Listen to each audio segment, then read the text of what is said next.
My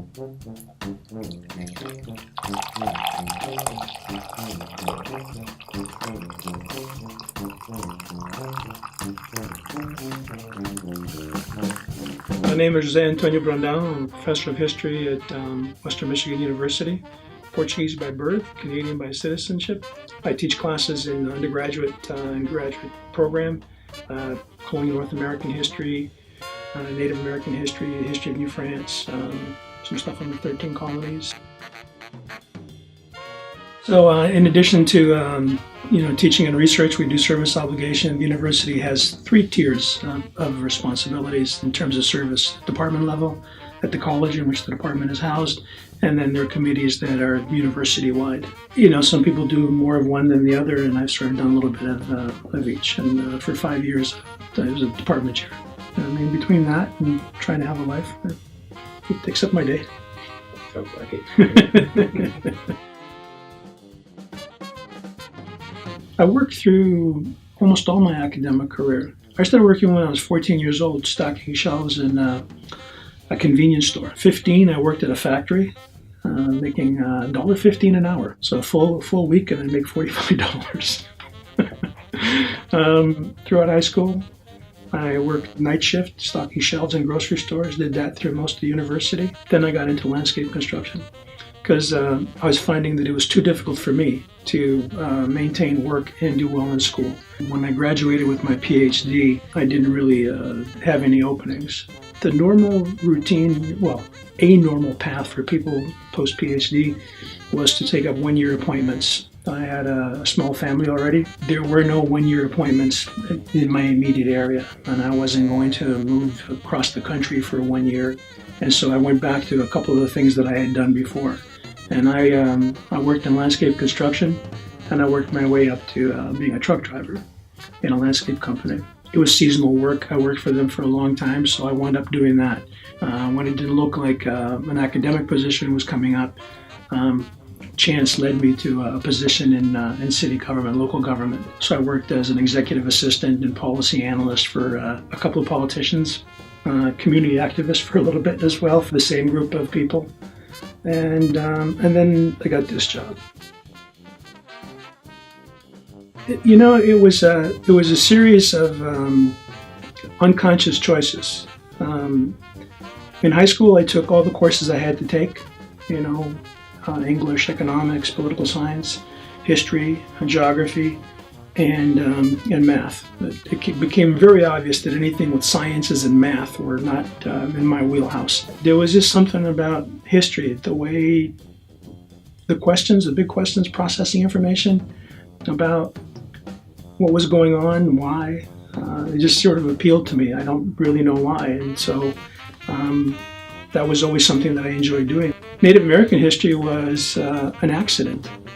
I was in a class, and there were only about 6 or 7 of us. He asked us questions about what we had read. And one day, I read the book, and it was really, really boring. And the argument was really, really simple. And this professor began every class exactly the same way. So what new and exciting things have we learned since last we met? A little bit sarcastic, I think. But what he wanted was to see if someone would ask a question that would generate discussion. And so just to be controversial, I said, well, this is an argument, but it assumes that everyone thinks the same and the values are always the same across time. And he said, what do you mean? I said, well, I'm an immigrant. Some things here have different meanings compared to where I come from. Not complicated, very different ones, but a little bit subtle. And he said, well, can you prove that? I said, no. He said, why don't you try? And so I did my research paper for him, and I concluded that I couldn't prove it. And there were some bits and pieces that suggested this guy was wrong, Hunt was wrong, but I couldn't prove it. And he said, why not? Why did you just go with what you had? And I said, well, undergraduate student, published professor. It just seemed like deferring to him made sense. And he said, no, when you have the evidence, you win. And you had the beginnings of that. And he said, you should pursue this. So I did.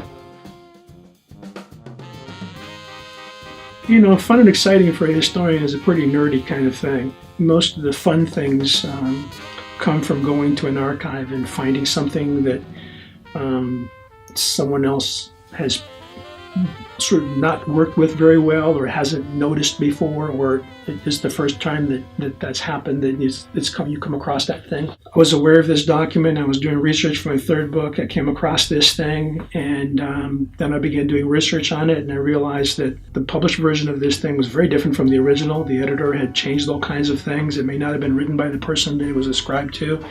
And then when I got digging into it, I found that there was a second copy of this thing. So for me, those are the sort of the exciting things, the joy of discovery, coming across something that someone else hasn't looked at or hasn't used in the same way. There isn't a type.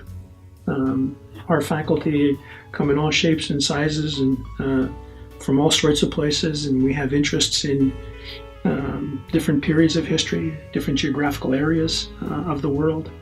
There's just something about that topic that intrigues us, and we follow it through. And anybody with that kind of inquisitiveness about the distant past or even recent past, you're made to be a historian. Phi Alpha Theta is the Historians Honor Society, and we have a chapter here in the department.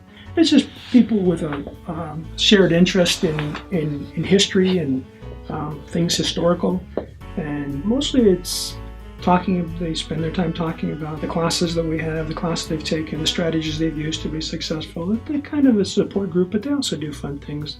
Sponsor movie nights that include often guest speakers talking about the historical context of the film or the subject of the film, and there's some differences between the film projection of the past and what we understand as historians happened in the period or in this particular event. They'll often go to Chicago and visit the Newberry Library that is both a really substantial research library, but also has massive archival holdings, and so to get familiar with those kinds of things. But I think that any organization that challenges you to sort of get a little bit out of your comfort zone is also a good thing. I mean, it's one thing to be with a group of people that share your interests, but something that's different.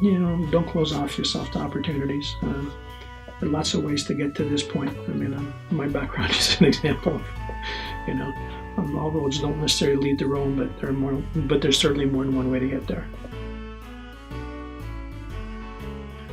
I think to be open to opportunities and possibilities. It's one thing to plan and project, and if that's important, then you need to go ahead and do that. But don't be closed off to opportunities. There are things that we can't anticipate because we don't know enough about something to anticipate them. And when they appear, don't say no just because they weren't part of your plan. My career was like that. My career has been like that. That chance comment in a class led to a conversation with a professor who pushed me to pursue something I hadn't thought about pursuing, and then I got caught up in it. I got this job by accident. I had applied for some positions, was going nowhere. I was at a conference giving a paper. Somebody at the conference came up to me and said, why aren't you working at such and such a place? What did you do to lose that job? And I thought, well, hi, nice to meet you too. And it was just the usual politics. I wasn't a perfect fit for the place that I'd applied to. And then he said, have you applied to the place for the position at Western Michigan University? I had never heard of Western Michigan University. I hadn't heard of Kalamazoo. I'd heard of Kalamazoo, but not about it as a university. And I certainly hadn't heard about the job. And I applied. So, don't close yourself off to opportunities. I mean, some of them are dead ends, but I've forgotten which those were. So there's always a chance that something could print out, and give it a shot. That's my advice. There's only one thing that's sort of above and beyond me, and some people find it funny. When I graduated and completed my PhD, I didn't have a position, and I was working in landscape construction. And I had to go to the university, sign some paperwork or pick up some paper. I forgot what it was.